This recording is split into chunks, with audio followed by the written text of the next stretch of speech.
Today, we dive into the newly revealed images from Jeffrey Epstein's private island, Little St. James.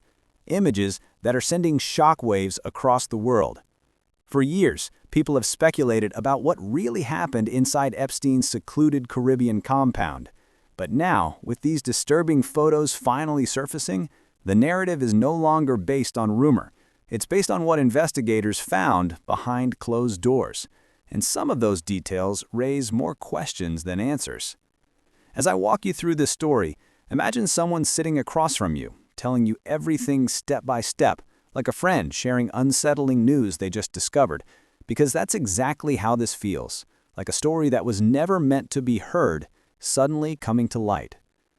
The new images, released by oversight Democrats, show a side of Epstein's island that the public had only guessed at. One of the most striking photos is a blackboard with the words "power" and "deception" scribbled across it. It's chilling, not because the words themselves are shocking, but because of where they were found. A place where young women were isolated, monitored, and controlled. A place that investigators have repeatedly described as a fully functioning operation designed to exploit vulnerability. Another image reveals what looks like a medical or cosmetic setup, a chair surrounded by strange masks mounted on the walls.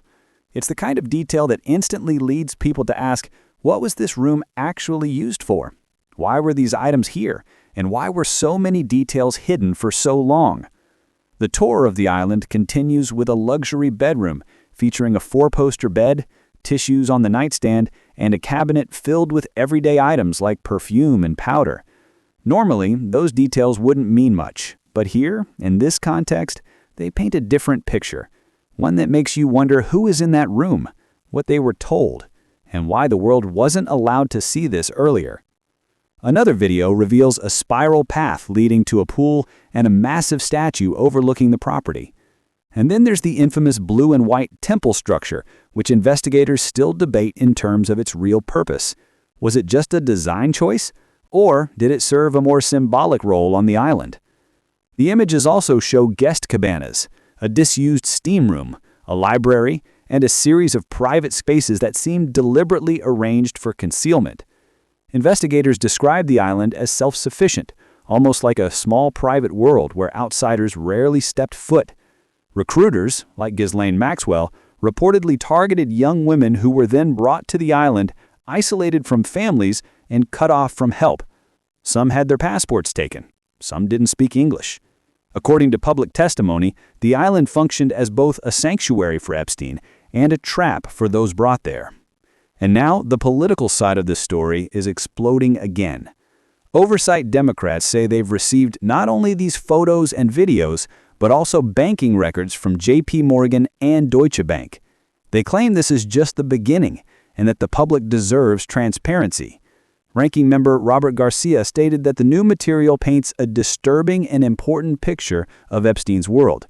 He demanded that former President Donald Trump release all remaining files, adding even more pressure onto an already controversial topic.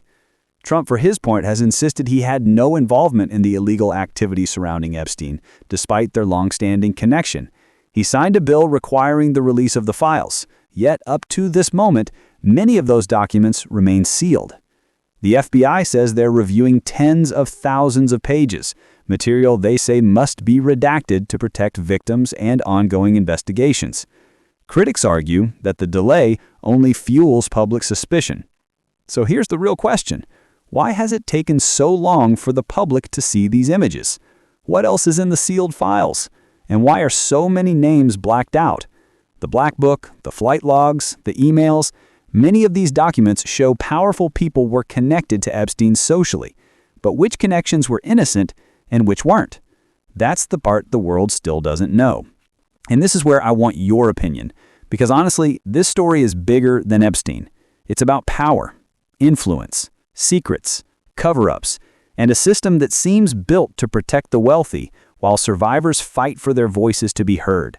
So tell me in the comments, do you think the full Epstein files will ever be released?